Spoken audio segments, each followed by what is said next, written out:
5 myths keeping you stuck on your journey. Hey team, and welcome to this week's episode of The Inspired Show, the show that is dedicated to helping you become that best version of yourself, mentally as well as physically. Before we delve into this week's episode, if you're not done so already, don't forget to hit that subscribe button so you stay up to date with every single episode we have, helping you become that best version of yourself. Smash a like on this video and let me know any big takeaways in the comments below. And don't forget to share this with somebody who may benefit them as well. Don't forget, we've also linked down our social media pages where we post content every single day, helping you become that best version of yourself. And also as a link to our exclusive community where you get access to home workouts, gym workouts, meal plans, emotional eating toolkits, stress busting advice, plus helping you optimize your lifestyle as well. So this week's episode is all about the 5 biggest myths that's keeping you stuck on your fat loss journey, what they are, and how we should be looking at it instead. So the first one is that you have to be eating super healthy 100% of the time in order to lose weight. Now, whilst eating more nutrient-dense foods is always going to be beneficial, you do not have to be eating completely clean 100% of the time. In fact, you could still be eating clean 100% of the time, but you could still not be losing weight, because ultimately it does come down to being in that calorie deficit.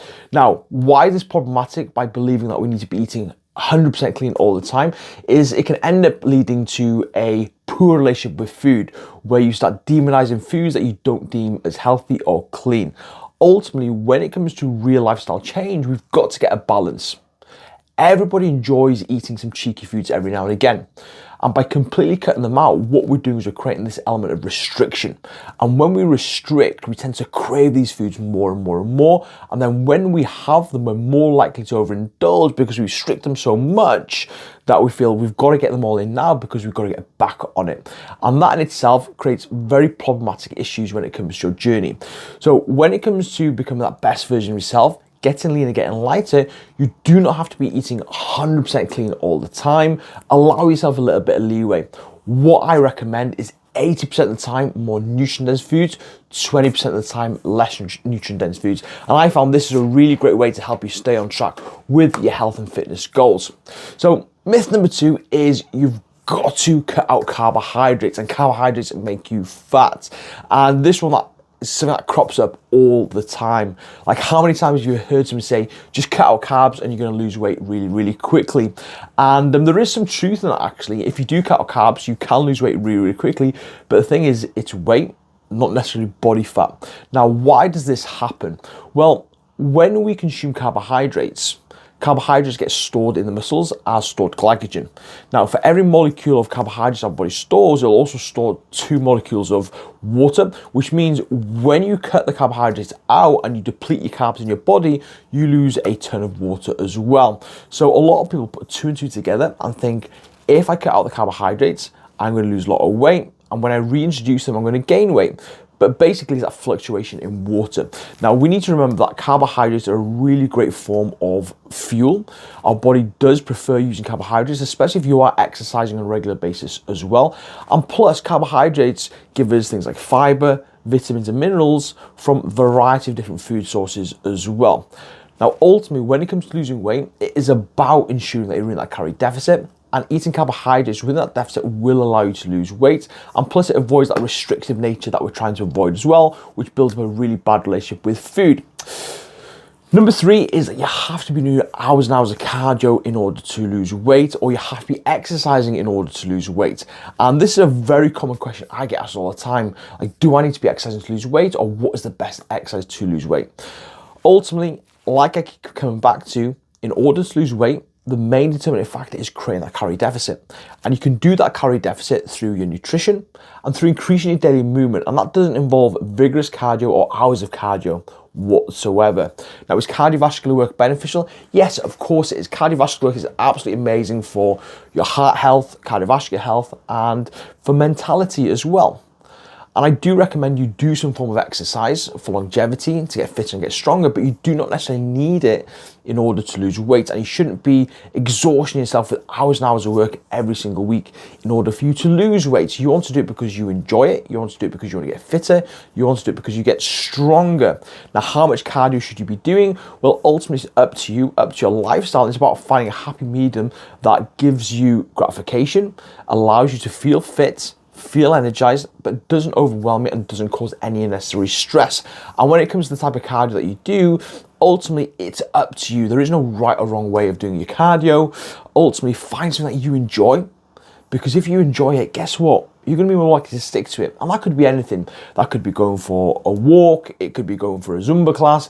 It could be lifting some weights. It could be circuit training. It could be whatever you want it to be. But find something that you enjoy. Take off the pressure of having to do it for weight loss, but do it because you want to get fit and you want to get strong. Myth number 4 is you've got to be eating super low calories, like 1,200 or less, in order to lose weight. And this is a common one for a lot of people. Like, how many times have you done a calorie counting app and it's giving you 1,200 calories and you've been trying to get to that low amount of calories and it's just very unsustainable? Now, there will be a small majority of people that may have to eat that low of calories, but these people will be very short in stature, they'll already be very light, and they'll be very inactive as well. So unless you are very short in stature, very light to begin with, or very inactive, it's highly unlikely that you're going to need as low as 1,200 calories. Now, don't get me wrong, 1,200 calories may be a deficit for you, but when it comes to creating a calorie deficit, it's not about creating the biggest deficit possible, it's about creating the deficit that's most manageable for us in the long term. Because ultimately, if we go too low, then guess what happens? It creates a lot of hunger, a lot of stress, and a lot of overwhelm. And we're more likely to have a slip up, have a binge, and have a blowout if we're aiming too low on a consistent basis.